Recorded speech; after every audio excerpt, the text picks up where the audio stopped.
صف پر بیٹھے، اس پر سلیمان تھا، اس پر ولید تھا، اس پر عبد الملک تھا. ان تینوں نے اپنے من کو راضی کیا. عمر بن عبدالعزیز نے اپنے رب کو راضی کیا. جب عمر بن عبدالعزیز کا وقت آیا مرنے کا تو انہوں نے بلایا رجا بن حیوہ سے، فرمایا کہ میں نے عبد الملک بن مروان، چاچا بھی تھے سسر بھی تھے، ان کی بیٹی فاطمہ سے شادی ہوئی تھی. میں نے اس کو قبر میں اتارا، کفن کی گرہ کھول کے دیکھا تو اس کا چہرہ قبلے سے ہٹ چکا تھا، رنگ کالا سیاہ پڑ چکا تھا. عبد الملک بن مروان گورا چٹا تھا، یہ جگہ سرخ کالا. پھر میں نے ولید کو قبر میں اتارا، اس کا بیٹا 10 سال حکومت کی، اس نے 21 سال حکومت کی، اس نے 10 سال کی، ولید بن عبد الملک. میں نے اس کے کفن کی گرہ کو کھول کے دیکھا تو اس کا رنگ سیاہ ہو چکا تھا اور قبلہ کی طرف سے چہرہ پھر چکا تھا. پھر سلیمان کا واقعہ بھی سنایا. پھر سلیمان کو قبر میں اتارا اور اس کے کفن کی گرہ کو کھول کے دیکھا تو اس کا چہرہ قبلے سے ہٹ چکا تھا. اب میں جا رہا ہوں، مجھے دیکھنا. پہلے تینوں نے حکومت کی پوجا کی اور عمر بن عبدالعزیز نے اپنے اللہ کی پوجا کی. انہوں نے ایک بڑا عجیب خطبہ دیا جب خلیفہ بنے. اے لوگو، بچپن میں شعر و شاعری کا شوق تھا تو میں شاعر بنا، تھوڑا سا اٹھان ہوئی تو علم کا شوق لگا، میں نے علم حاصل کیا. جوان ہوا تو فاطمہ بنت عبد الملک سے عشق ہوا، میں نے اس سے شادی کی. اب اللہ نے مجھے حکومت دے دی ہے، اب تم دیکھو کہ میں اس سے اپنے اللہ کو راضی کروں گا. ہمارے حکمران تو ووٹ سے آتے ہیں اور چلے جاتے ہیں 4-5 سال کے بعد، ان کی وراثت میں حکومت آ رہی ہے اور 3 بر اعظم پر حکومت ہے اور ایسا روب دبدبا ہے بنو امیہ کا، کوئی ان کے سامنے سر نہیں اٹھا سکتا. اور یہ بندہ 2 سال 2 مہینے 3 بر اعظم میں زکوٰۃ لینے والا کوئی نہ بچا، 3 بر اعظم میں سوال کرنے والا کوئی نہ بچا، 3 بر اعظم میں ظالم کوئی نہ بچا، 3 بر اعظم میں مظلوم کوئی نہ بچا. لیکن خود کیسا رہا؟ گھر آئے، فاطمہ بڑے اچھے دن گزرے ہیں، اب امتحان ہے، میں تیرا حق نہیں ادا کر سکوں گا، طلاق لینی ہے میں حاضر ہوں، ساتھ دینا ہے تو میرے اپنے حق معاف کرو، اپنے حق معاف کرو. فاطمہ جیسی عورت انسانی تاریخ میں کوئی نہیں آئی سیاسی لحاظ سے. سیاسی دادا مروان بادشاہ، باپ عبد الملک بادشاہ، بھائی ولید بادشاہ، دوسرا بھائی سلیمان بادشاہ، تیسرا بھائی ہشام بادشاہ، چوتھا بھائی یزید بادشاہ اور اپنا خامد بادشاہ. 7 نسبتوں سے یہ عورت شہزادی ہے. کائنات انسانی تاریخ میں اتنی بڑی عورت کوئی نہیں آئی سیاسی. فاطمہ کہنے لگی، عمر میں نے سکھ کے دن تیرے ساتھ گزارے ہیں، دکھ میں تجھے چھوڑ کے نہیں جاؤں گی، جو میں نے اپنے سارے حق معاف کیے. پھر حضرت عمر بن عبدالعزیز کی راتیں اور دن کیسے گزرے؟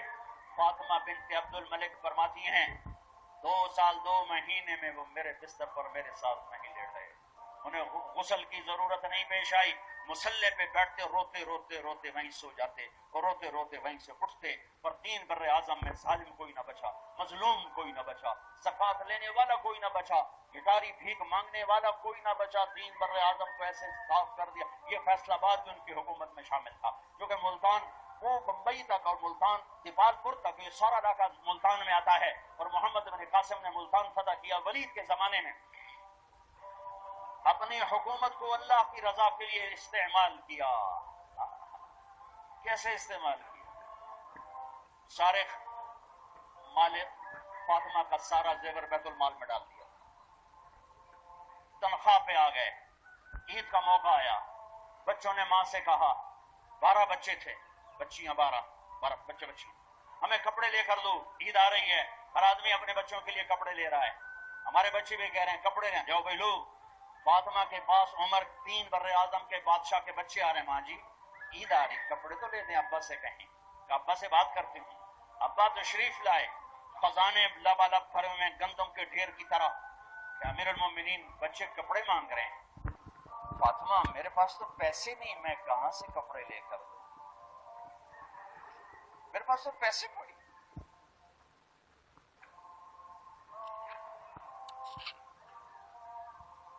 حضرت فاطمہ نے کہا پھر بچوں کا کیا کروں؟ پھر مجھے بھی نہیں پتا کیا کروں. اس کے پہلے 3 حکمرانوں نے لوٹ مار کے بازار گرم کیے، ظلم و ستم کے پہاڑ توڑے، اور آج اسی خزانے پہ ایک شخص بیٹھا ہے جو اللہ کو راضی کرنے کے جھنڈے گاڑ رہا ہے۔ تو فاطمہ نے کہا آپ ایسا کریں، اگلے مہینے کی تنخواہ ایڈوانس لے لیں، اس سے میں اپنے بچوں کو کپڑے لے دیتی ہوں اور گھر کا خرچہ میں مزدوری کر کے گھر کی روٹی چلا دوں گی۔ ارے اپنی تاریخ پڑھو، صرف ڈرامے ہی نہ دیکھتے رہ جاؤ، صرف گانے ہی نہ سنتے رہ جاؤ۔ اور بھی دکھ ہیں زمانے میں محبت کے سوا، راحتیں اور بھی ہیں وصل کی راحت کے سوا۔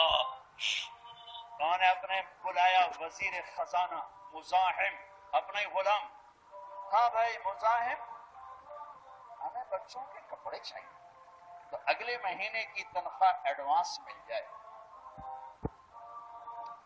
وہ کہنے لگے امیر المومنین آپ مجھے لکھ کر دے دیں کہ آپ 1 مہینہ زندہ رہیں گے، میں آپ کو تنخواہ دے دوں۔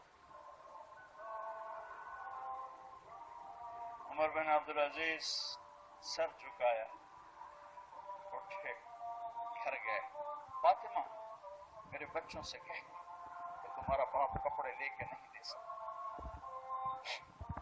اپنی تاریخ کو دیکھو،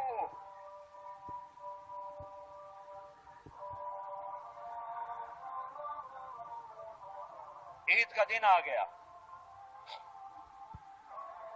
خلیفہ وقت ہی عید کی نماز پڑھاتے تھے، نمازیں بھی خلیفہ وقت پڑھاتے تھے۔ بنو امیہ کا خاندان ملنے کے لیے آ رہا ہے، سارے سرداروں کے بیٹے، اعلیٰ پوشاک، اعلیٰ لباس، ملنے آ رہے ہیں۔ تھوڑی دیر بعد دیکھا تو بچے بھی ملنے آ رہے ہیں، امیر المومنین کی حیثیت سے بچے باپ کو ملنے آ رہے ہیں اور ان کے جسموں پر پرانا لباس ہے۔ حضرت عمر انہیں دیکھ کر ادھر اپنے سرداروں کے بچے دیکھے تو زرق برق پوشاکیں، اپنے بچوں کو دیکھا۔ ارے اس باپ سے پوچھو جو سب کچھ کر سکتا ہو اور پھر مٹھی بند کر دے کہ نہیں میں نے حرام کی طرف نہیں جانا۔ بچوں کو دیکھا تو آنکھیں ڈبا گئیں، آنکھوں میں آنسو آ گئے۔ فرمایا میرے بچوں آج تمہیں اپنے باپ سے گلہ تو ہوگا کہ آج ہمارے باپ نے کپڑے ہی نہ لے کے دیے۔ ان کے ایک بیٹے ہیں عبد الملک، ان سے بھی 4 رات آگے تھے، ان سے پہلے ہی فوت ہو گئے تھے۔ کہنے لگے ابا جان آپ کو مبارک، آپ نے قومی خزانے میں بددیانتی نہیں کی ہے، آپ کو مبارک ہو۔ آج ہمارا سر بلند ہے، ہم شرمندہ نہیں ہے، انسانوں کو کپڑوں پہ نہیں تولا جاتا۔ آج کا میرا دیش کا مالدار اتنا فقیر ہو گیا ہے، اتنا چھوٹا ہو گیا ہے کہ وہ اپنا تعارف کروانے کے لیے 50 لاکھ کی گھڑی لیتا ہے، 6 لاکھ کا جوتا لیتا ہے۔ آج کی بیگم اتنی چھوٹی ہو گئی ہے کہ اپنے قد کو بڑا کرنے کے لیے وہ 10 لاکھ کا ہینڈ بیگ لیتی ہے کہ دیکھو میرا بیگ 10 لاکھ کا ہے۔ ارے میری بہن تو 10 ٹکے کی بھی نہیں رہی، اگر تو نے بیگ سے اپنے آپ کو بڑا بنایا تو میرے دوست تو 2 ٹکے کا نہیں ہے۔ اگر تو 10 لاکھ کے جوتے اور 50 لاکھ کی گاڑی سے اور 50 لاکھ کی گھڑی سے اگر تو بڑا بننا چاہتا ہے، ارے اس دھوکے سے نکلو۔ برینڈڈ کہاں جا رہے ہو؟ جب تم اپنی ذات میں بے قیمت ہو تو رب ذوالجلال کی قسم تمہاری گھڑیاں، تمہارے بیگ، تمہاری گاڑیاں، تمہارے بنگلے تمہاری عزت کو بڑھا نہیں سکتے۔ ابا جان آج ہمارا ساڈا ایتھے سر آ گیا، سانو آج ساڈی عید ہو گئی کہ ساڈے ابے آج خیانت نہیں کی تھی۔ آج ہم خوشی سے بلند ہیں کہ ہمارے باپ نے بددیانتی نہیں کی۔ گھر میں تشریف لائے، کہنے لگے فاطمہ کچھ پیسے ہیں، میرا انگور کھانے کو جی چاہتا۔ بس فاطمہ رونے لگی، فرمایا امیر المومنین خزانہ تو بھرا پڑا ہے، 1 درم کا بھی تیرا حق نہیں ہے کہ تو 1 درم لے کے انگور خرید لے، تو تھوڑا پٹھے۔ فاطمہ میں جہنم نہیں برداشت کر سکتا۔ وہ میرے بھائیوں جو دن رات سود میں پھنس چکے ہو، جو دن رات جوئے شراب میں پھنس چکے ہو، کیسے اللہ کے سامنے سرخرو ہو کر کھڑے ہو گے؟ فاطمہ میں جہنم نہیں برداشت کر سکتا۔ نہیں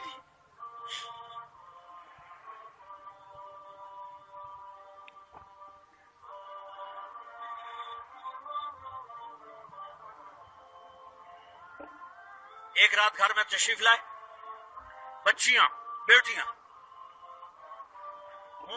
منہ پہ ہاتھ، کپڑا رکھا، دوپٹہ رکھا منہ پہ، اور بات کریں۔ آپ نے پوچھا ارے کیا ہوا تمہیں، یہ منہ پہ کپڑا کیوں رکھتی ہو؟ تو خاموش ہو گئی، لیکن گھر کی خادمہ رو پڑی، کہا امیر المومنین آج آپ کی بیٹیوں نے کچا پیاز توڑ کے اس سے روٹی کھائی، سالن کھائی۔ ارے مسری دی دال ہی کوئی نہیں ہے، پیاز، کچے پیاز نہ روٹی۔ آج ساڈا مزدور جڑا کوئی نہ کوئی چٹنی بنا بندا ہے، ترائے بر اعظم دے بادشاہ دیاں دھیاں کچے وصلہ نہ روٹی بیٹھیاں کھاندیاں۔ اور میرے آج کا تاجر کہتا ہے جھوٹ نہ بولوں تو کاروبار کیسے، میرا افسر کہتا ہے رشوت نہ لوں تو گزارا کیسے کروں۔ تو عمر بن عبدالعزیز پھس پہ ہچکیوں کے ساتھ روئے کہ میری بچیوں میں تمہیں بڑے اچھے کھانے کھلا سکتا ہوں، پر میں جہنم کی آگ برداشت نہیں کر سکتا۔ بھائیو اس بندے نے اپنے آپ کو ذبح کر دی، اللہ کو راضی کرنے کے لیے ذبح کر دی، اپنی ذات کو، اپنے جذبات کو، اپنے احساسات کو۔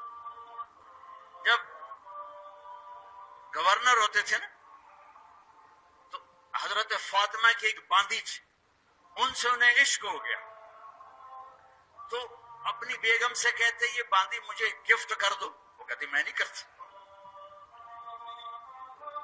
جب یہ خلیفہ بنے کئی دفعہ ان سے کہتے مجھے ہدیہ کر دو، مجھے دے دو، وہ کہتے میں نہیں دیتی، میں نہیں دیتی۔ جب یہ خلیفہ بنے تو ان کی بیگم نے اس باندی کو نہلایا، خوبصورت زیورات سے سجایا، عالی شان میک اپ کیا، اور اس کا ہاتھ پکڑ کے لائی، امیر المومنین یہ آپ کی خدمت میں گفٹ ہے۔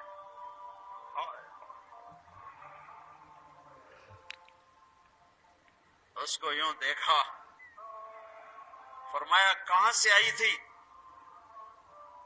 کہا جی عبد الملک نے کوفے سے مجھے زبردستی اٹھوایا تھا۔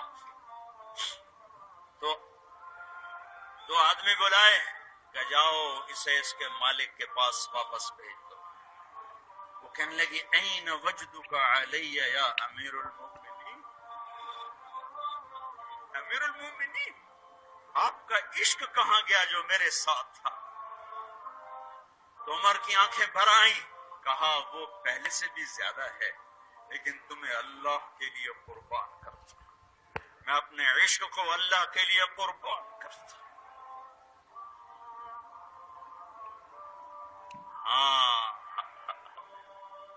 اب اللہ نے صلہ کیا دیا، جب انتقال ہوا ہونے لگا تو بلایا راجا کو، جو میں بات پہلے چھوڑ کے ادھر ان کی تھوڑی سیرت بتائی کہ راجا اب میں مرنے لگا ہوں، عبد الملک کالا ہو گیا تھا، ولید کالا ہو گیا تھا، سلیمان کالا ہو گیا تھا۔ یہ کیوں کالے ہوئے تھے؟ یہ بے نمازی نہیں تھے، بدکاری نہیں کرتے تھے، کسی کی طرف ان کی میلی آنکھ نہیں اٹھی کبھی، یہ ظالم تھے، ظالم انسانوں کا خون پیا، مال میں خیانت کی، اس پر اللہ نے چہرے پھیر دیے۔